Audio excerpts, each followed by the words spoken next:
We're here at Collegetown Center. As we go into this apartment, I wanted to show you the proximity of the apartment, which is on our right, to one of the stairwells on the floor, which you can see here on the left.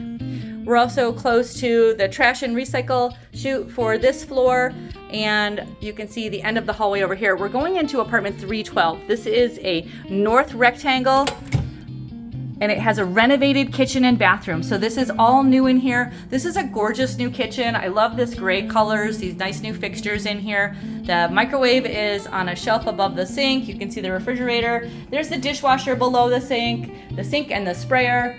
And you can see the stove and oven at the end of the kitchen. So this is a gorgeous new kitchen. Across from the kitchen, I think in this apartment is a great space that you could add your own shoe rack or a narrow table for some extra storage in here. As we go into the apartment, we'll pass by the closet. Let's take a look in there. You can see we've got some good hanging space. So that's a nice size closet to fit your items here in the apartment. Let's go around and see the bathroom, which is on our right. We always will have the same bathroom, so we will have that standing tub shower. The vanity, you can see that's been updated as well to that gray color, and the toilet and the small cabinet on the wall. So it's a nice update for this bathroom as well. This is a beautiful renovation on this apartment.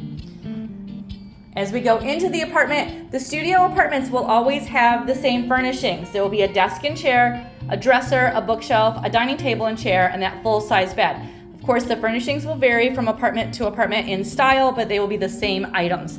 Let's go take a look out the window of this north-facing street side apartment. Again, we're in a rectangle apartment, which is our standard style. You can see the air conditioner underneath the window over here. So we're on the Dryden Road side of the building. So it's great people watching. We're facing to the north. If we look over to our left, that is northwest, and we've got some great valley views over there. It's really pretty. You can actually, let's see if we can get it, see a tiny piece of the south end of Cuga Lake, especially in the winter. There's a lot of trees out in the summer, but that is possible to see a tiny piece of the lake. So we are in apartment 312, a renovated north rectangle style apartment. Collegetown Center is located at 151 Dryden Road. We are at the intersection of College Ave and Dryden Road, and we are just one block to campus.